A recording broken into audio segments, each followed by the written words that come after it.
আসসালামু আলাইকুম। এখন শীতের শেষে এবং বর্ষা শুরু, এই সময় শিশুদের ভিতরে, বিশেষ করে যে কোনো বয়সের শিশু 5 বছরের নিচে যাদের বয়স, তাদের ভিতরে ডায়রিয়া বা পাতলা পায়খানা জনিত সমস্যা প্রকট দেখা দেয়। এবং শিশুদের যে পাতলা পায়খানা বা ডায়রিয়া যেটা আমরা বলি, এটাকে মূলত আমরা 3 ভাগে ভাগ করি। একটা হচ্ছে শিশু ডায়রিয়া, যেটা আমরা বলি যে বড়দের যেটা হয় অনেক সময়, যে একদম পানির মতো, যে চাল ধোয়া পানির মতো, যেটাকে একসময় বলতো রাইস সুপ ওয়াটার ডায়রিয়া। এটা সাধারণত কলেরার সাথে রিলেটেড, কিন্তু বাচ্চাদের খুবই ইন্টারেস্টিং যে বাচ্চাদের সাধারণত কলেরা হয় না। বাচ্চাদের যে একদম তরল পানির মধ্যে যে পাতলা পায়খানা হয় না, সেটা সাধারণত শীতকালে বেশি হয় এবং এটা ভাইরাস জনিত। আর এখন শীতের পরে গরমের আগে বা গরমের সময় যেই পাতলা পায়খানা এটা হয়, সেটা সাধারণত আমরা বলি ডিসেন্ট্রি। এটা অনেক সময় রক্ত মিশ্রিত পাতলা পায়খানা হতে পারে, অনেক সময় রক্ত ছাড়াও পাতলা পায়খানা।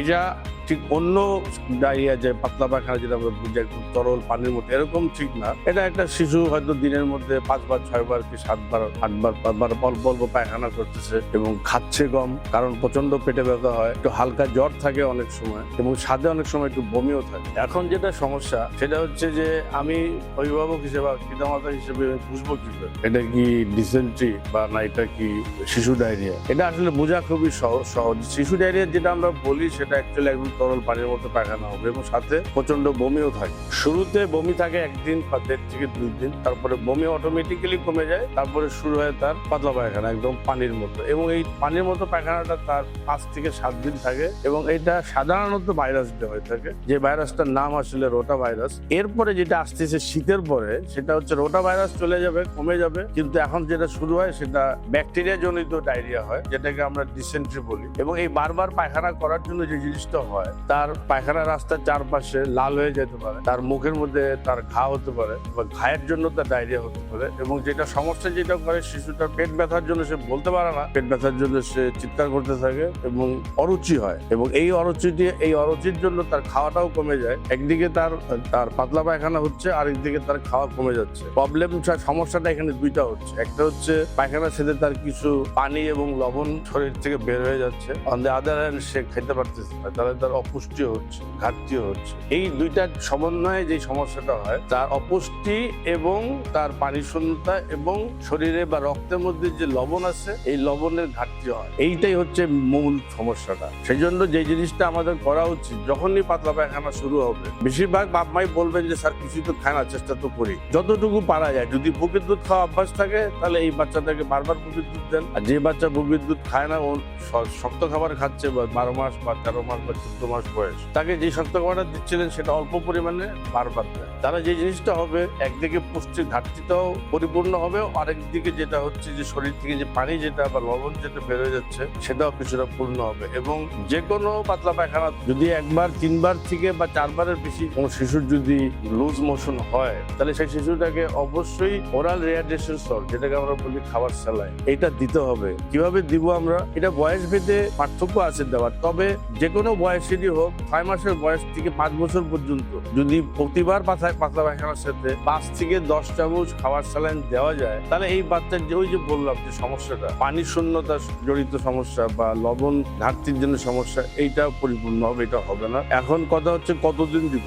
এই পাতলা পায়খানাটা সাধারণত 3 থেকে 5 দিন, উঠতে 7 দিন থাকে, এভারেজে 5 থেকে 6 দিন সময় লাগে। এরপরে এই পায়খানাটা আস্তে আস্তে তার কমে আসে। সমস্যা যেটা হচ্ছে যে আমরা ওটস স্যালাইনটা বানাবো কিভাবে। 6 মাসের বাচ্চার জন্য যেভাবে গোলাতে হবে, 4 বছরের বাচ্চার জন্য একইভাবে আদার্সের বিশুদ্ধ পরিষ্কার পানিতে 1 প্যাকেট লবণ একবারে গোলাবো, খাওয়াবো 3 থেকে 5, 2 বছরের বেশি হলে 5 থেকে 10 চামচ ওটস স্যালাইন প্রতিবার পাতলা পায়খানা করে দিতে হবে, যতদিন পর্যন্ত না তার পাতলা পায়খানা বন্ধ না হচ্ছে। এবং যে জিনিসটা আমাদের অনেক সময় বুঝতে ভুল হয়, যে যাই খাই তাই তো পায়খানার সাথে বাইরে হয়ে যায়, দিতে হবে।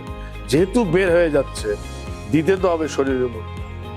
যেটা বের হয়ে যাচ্ছে এটা একসময় বন্ধ হবে, কিন্তু বন্ধ না হওয়া পর্যন্ত এটা ঘাটতিটাকে পূরণ করার জন্য তার স্বাভাবিক খাবার যেটা বাড়িতে খায়, যেই পরিবারের যে বা তার খাওয়া অভ্যাস, ঠিক সেভাবে তাকে সেই খাবারগুলোই দিবেন, কিন্তু পরিমাণে একটু বেশি দেন হয়তো বারে বারে দেন, বা আপনি একটু কমিয়ে দিয়ে পরিমাণটা ঠিক রাখেন, বারে বারে দেন, তাহলে তার খেতেও সুবিধা হবে এবং এই পুষ্টিজনিত সমস্যা, লবণজনিত সমস্যা এবং পানিজনিত সমস্যাটা হবে না। এবং কোনো কোনো ক্ষেত্রে এই যে জিনিসটা হয় যে যদি ডিসেন্ট্রি হয়ে থাকে, যদি আপনি রক্ত বুঝতেই পারেন, তাহলে আপনি নিকটস্থ ডাক্তারের কাছে যাবেন অবশ্যই, কারণ সেই ক্ষেত্রে অ্যান্টিবায়োটিক ওষুধ দিতে হবে। কিন্তু যদি শুধু পানি নিয়ে আসে তাহলে অ্যান্টিবায়োটিক দেওয়ার কোনো প্রয়োজন নেই, কারণ ভাইরাসের এগেনস্টে অ্যান্টিবায়োটিক দেওয়ার কোনো প্রয়োজন নেই, এটা কাজও করবে না। এটা অন্যান্য ভাইরাসের মতো, ইনফ্লুয়েঞ্জা ভাইরাসের মতো এটা একটা মেয়াদি প্রবলেম, এটা 3 থেকে 5 দিন, ম্যাক্সিমাম 7 দিন। আমরা বলি ওষুধ দিলে 7 দিন, না দিলে 1 সপ্তাহ, অর্থাৎ ওষুধের সাথে এটা রিলেটেড না। কিন্তু যদি পাতলা পায়খানার সাথে রক্ত থাকে তাহলে অবশ্যই অ্যান্টিবায়োটিক দিতে হবে, এবং সেটা আপনি নিজে চুজ না করে এটা আপনি নিকটস্থ ডাক্তার বা শিশু বিশেষজ্ঞের পরামর্শ নেন, তাহলে আপনার জন্য এটা ম্যানেজ করতে সুবিধা এবং সঠিক অ্যান্টিবায়োটিকটা সঠিক ডোজে এবং সঠিক মাত্রায় দিতে পারবে। সুতরাং আমার মনে হয় এই সমস্যাগুলো এখন হবে বাচ্চাদের ভিতরে, বিশেষ করে যাদের যে বাচ্চাগুলোর বয়স 6 মাস হয়ে গেছে, 5 বছরের নিচে, এই বয়সের বাচ্চাদেরই ডায়রিয়া, জ্বর, সর্দি কাশি বেশি হয়।